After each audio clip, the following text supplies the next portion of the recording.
Welcome to the world of explainer Baba, जहां आपको बहुत सारे एक्सप्लेनेशन मूवी देखने के लिए मिलते हैं।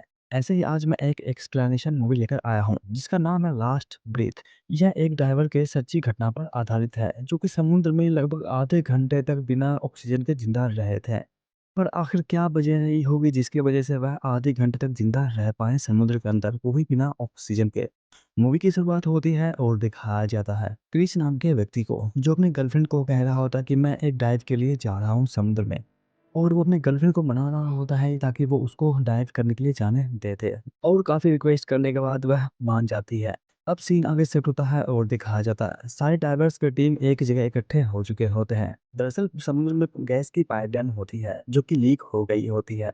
और उस पाइपलाइन को सही करने के लिए इनको समुद्र के अंदर जाना पड़ेगा और इन सारे कामों का कंट्रोलर होता है मार्क, जो कि इस सबको गाइड करेंगे कि किस तरीके से काम करना है। हम देखते हैं मार्क सभी डाइवर्स को लेके समुद्र में रवाना हो चुके होते हैं और तभी इनके सामने एक बहुत बड़ी तूफान आ जाती है और इनको पता चलता है कि ये तूफान सारी रात रहने वाली है और इन तूफानों का सामना करते हुए आगे बढ़ना पड़ेगा। अब सीन आगे शिफ्ट होता है और दिखाया जाता है मार्क सभी डाइवर को जगने के लिए कहता है क्योंकि अब उनके लोकेशन तक पहुंचने में एक ही घंटे बचे हुए होते हैं। और अब देखते हैं डाइवर्स रेडी हो जाते हैं और उनको एक पोर्ट में बंद करके समुद्र के गहराइयों में भेजना स्टार्ट कर दिया जाता है। हम देखते हैं किस और उसके एक साथी को उस जगह पर भेजने के लिए रेडी कर दिया जाता है जिसका नाम होता है मैनीफोल्ड। और ये काम कर रहे होते हैं डेविड, और साथ ही एक इनको कनेक्टर दिया जाता है जिससे उस मैनीफोल्ड को पावर सप्लाई दी जाएगी। और वो कनेक्टर क्रिस मैनीफोल्ड में लगा देता है जिसके वजह से मैनीफोल्ड में सप्लाई आ जाता है। और वही हम देखते हैं रिपेयरिंग के लिए क्रिस को मैनीफोल्ड के अंदर भेजा जाता है।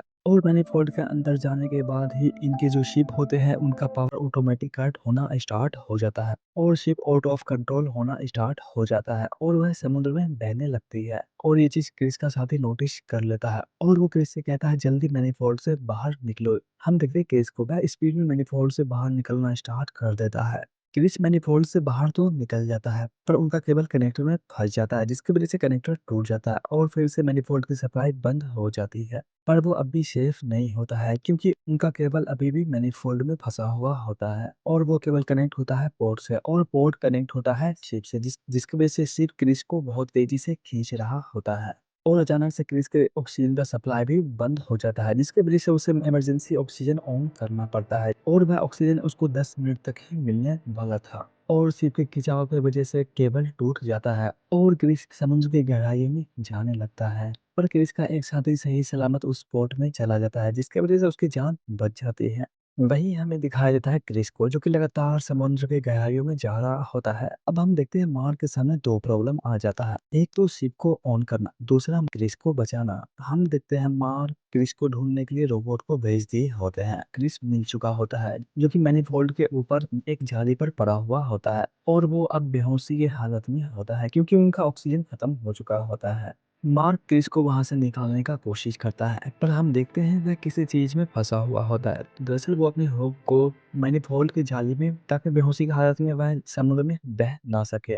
वही हमें दिखाया जाता है माइक को, वह कहता है कि मुझे वायर को बाईपास करना पड़ेगा अगर थ्रस्ट को ऑन करना है तो, जिसके लिए उनके सीनियर उसको परमिशन दे देते हैं। हम देखते हैं माइक थ्रस्ट को ऑन करने में कामयाब हो जाता है और अब पूरी शिप में लाइन आ चुकी होती है और ये लोग अपनी शिप को मैनीफोल्ड की तरफ लेकर जाना स्टार्ट कर देते हैं। और अब हम देखते हैं कि इसके दूसरे साथी को क्रिस को लाने के लिए भेज दिया जाता है और वो वहां पहुंच जाता है। वो अपने हुक में क्रिस को फंसा लेता है और वो क्रिस को ऊपर लेकर आने लगता है पर समुद्र में ज्यादा तूफान होने की वजह से शिप एक जगह स्टेबल नहीं होता है और लहरें ऊपर नीचे होने की वजह से ज्यादा जोर लगाना पड़ रहा होता है। और एक समय ऐसा आता है जब वो क्रिस को लेकर बोट पर पहुंच जाता है और डेविड क्रिस को बोट के अंदर ले लेता है और वह उसको ऑक्सीजन देता है ताकि वह सांस ले सके। पर इन सभी के लिए खुशखबरी की बात ये होती है कि वो अभी भी जिंदा होता है और वह सांस ले रहा होता है। दोस्तों ये सोचने वाली बात है, वह आधे घंटे तक बिना ऑक्सीजन के समुद्र के अंदर था पर वो अभी भी जिंदा था। और ये बात इनके सारे क्रू मेंबर को पता चल जाता है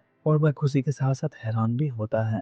और क्रिस वहां से बाहर आने के बाद सबसे पहले अपनी गर्लफ्रेंड से मिलने जाता है और उसकी गर्लफ्रेंड को पता चल जाता है कि उसके साथ ऐसी ऐसी घटनाएं हुई हैं। जिस पर अच्छी बात ये होती है कि ये दोनों अभी भी साथ होते हैं और क्रिस अभी भी जिंदा होता है। और इसी मूवी का अंत इस प्यारी सी सीन के साथ होती है। दोस्तों वीडियो अच्छा लगा तो प्लीज चैनल को सब्सक्राइब कर ले और बेल आइकन को प्रेस कर ले ताकि मेरी आने वाली वीडियो आप तक पहुंचती रहे। मिलते हैं अगले वीडियो में, तब तक ये बाय एंड टेक केयर।